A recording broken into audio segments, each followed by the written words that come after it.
আসসালামু আলাইকুম রহমতুল্লাহ। আমি মুফতি নেসার। আমি মসজিদের খতিব, ইসলাম প্রচার করি, ওয়াজ মাহফিল আর ন্যাচারাল ফার্মিং করছি। তো আমার অনেক রোগ বিমার ছিল, অ্যালার্জি ইত্যাদি, কোনোভাবেই ভালো হচ্ছিল না। বড় বড় ডাক্তার দেখিয়েছি, ওষুধ চলবে আর চলছে। তো সেখান থেকেই স্যারকে খুঁজে পাই, আল্লাহর নিয়ামত পাই এবং কয়েক বছর ধরে আলহামদুলিল্লাহ মানার চেষ্টা করছি, এখানে আসার চেষ্টা করি। দিন দিন যেদিনই আসি মনে হয় যে নতুন কিছু শিখছি। তো আল্লাহর রহমতে এখন আর ওষুধ লাগছে না। তো প্রথম যখন দেখছি যে ভালো, এরপরে গ্যাস্ট্রিকের কিছু ওষুধ আমার ব্যাগে নিয়মিত রাখছি। পরে 3-4-6 মাস গেল, দেখলাম অ্যালার্জির ওষুধও আর ব্যবহার হচ্ছে না, ডেটও চলে যাচ্ছে। এখন আর এই অ্যালার্জির ওষুধ নাই, তো এমনকি গ্যাস্ট্রিকের ওষুধও নাই। আল্লাহর রহমতে ভালো। আর এই রোগটাই কিন্তু এখন অ্যাভেলেবেল প্রায় সকলের।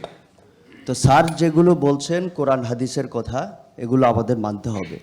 আর এই সিলসিলা পরম্পরা থেকে ছিল। আমরা আপডেট হচ্ছি, মনে করছি আধুনিক হচ্ছি, আর নতুন কিছু পাচ্ছি, বেশি পাচ্ছি, অল্প দামে খুঁজি। আর এখান থেকে আমাদের নিয়ম না মানায় অসুস্থতা শুরু। আর স্যার যেগুলো বলছেন যে আমরা যে মানুষ, আমাদের যে একটা চিন্তা, আমাদের যে একটা নলেজ, এই বিষয়গুলো আমাদের অত্যন্ত জরুরি। আজকে আমরা জেকে লাইফস্টাইলে আসি, আমাদের 43 লক্ষ ফলোয়ার, না স্যার? 43 লক্ষ ফলোয়ার। এটা হলো ফেসবুকে, ইউটিউবে আছে 32 লাখ 33 লাখ এরকম। আল্লাহর রহমতে আমরা লক্ষ লক্ষ মানুষ ভালো হয়েছি। কিন্তু এই যে লাইভ চলছে 1000-2000 লোক, বাকি লোকগুলো কোথায়? আমরা কেহ কোনো না কোনো কাজ করছি, পাশাপাশি যদি লাইভটা একটু চালায়া রাখি, শুনলাম, তাহলে তো এই কমিউনিটির সাথে আমি থাকতে পারলাম। তবে আমি যেটা এতদিন ধরে যেটা বুঝতেছি, যে এখান থেকে ভালো ভালো খাদ্য খেলাম, খেয়ে সুস্থ হলাম, এরপরে বেশিরভাগ লোক করে কি, যে সুস্থ তো হয়ে গেছি, এই ইনসুলিন রেজিস্ট্যান্স, হুমায়ার একে আছে, এরপর কি করে আস্তে আস্তে এখান থেকে দূরে সরে যায়। যেমন মা থেকে বাচ্চা দূরে সরে গেলে যেই ক্ষতিটা হয়, এরপর এক সময় তার আবার ওজন বেড়ে যাচ্ছে। পরে মনে করে না যে কে লাইফস্টাইল কী। আসলে এটা কিন্তু একটা চিরসত্য এবং বাস্তব বিষয়, যে এখানে যদি আমরা না থাকি, না আসি, এই কমিউনিটির সঙ্গে যদি না থাকি, তাহলে সুস্থ থাকা কোনোভাবেই সম্ভব না। আর আমাদের পরিবার পরিজনের সবাইকে আমাদের এই লাইনে আনতে হবে। আপনি বিভিন্নভাবে আপনি বলেন যে তারা তো মানতে চায় না। আচ্ছা, না মানুন, তিনি তো একটা ফেসবুক ব্যবহার করেন, তিনি একটি ইউটিউব ব্যবহার করেন।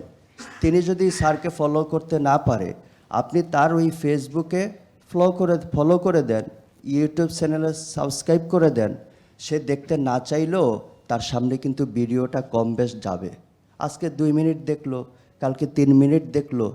আর অধিকাংশ লোক আমরা যে লাইফস্টাইল সম্পর্কে জানি না, দাবি করি যে ফলো করি, অথচ দেখা যায় 5-7টা 10টা ভিডিও যদি লাইভ যদি আমরা ফার্স্ট টু লাস্ট দেখি, তাহলে কিন্তু মূল যে একটা বিষয়, সেটা কিন্তু আমাদের জেহানে চলে আসে। এই যে অনেকে বলে আমার শরীর সুস্থ হয় না, ভালো হয় না।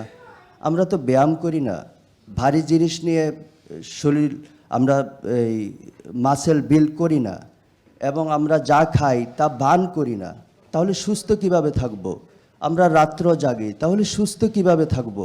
আমাদের রান্না বান্না ঠিক নাই, আমাদের চিন্তা ভাবনা ঠিক নাই, তাহলে আমরা সুস্থ কিভাবে থাকব? এই জন্য আসুন, যারা লাইভটা দেখছেন, আসুন আমরা সকলে লাইভটা শেয়ার করি।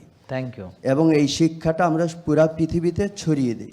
আল্লাহ আমাদের সকলকে কবুল করুন। আসসালামু আলাইকুম ওয়া রাহমাতুল্লাহ। অনেক সুন্দর। জেকে লাইফস্টাইল লিমিটেড, ওষুধ মুক্ত সুস্থ জীবন।